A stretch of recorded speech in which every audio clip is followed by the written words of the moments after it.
बिस्मिल्लाहिर्रहमानिर्रहीम।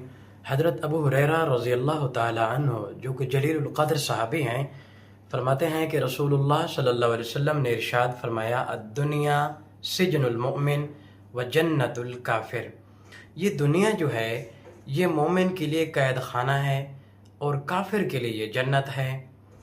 मुख्तसर तशरीह इसकी ये है कि रसूलुल्लाह सल्लल्लाहु अलैहि वसल्लम का इस बात का तरफ इशारा करना कि दुनिया जो है मुसलमान के लिए इसके अंदर इसके क़ुयूद हैं, इसके हुदूद हैं, ज़वाबित हैं, उसूल हैं, कानून हैं कि आपने इस कानून से बाहर नहीं निकलना, और काफिर इससे इस्तिस्ना है क्योंकि वो कलमा गो नहीं हैं, वो रसूलुल्लाह सल्लल्लाहु अलैहि वसल्लम की शरीयत के पाबंद नहीं हैं, जो मर्ज़ी वो जहन के मुताबिक चलते हैं, शरीयत के मुताबिक नहीं चलते, जहाँ मर्ज़ी वो चले जाते हैं, जो मर्ज़ी उनका मन करता है वो कर लेते हैं। इसके बरअक्स मोमिन जो है वो पाबंद है दीन का, इस्लाम का। अल्लाह हमें मज़ीद पाबंदी करने की तौफ़ीक अता फरमाए।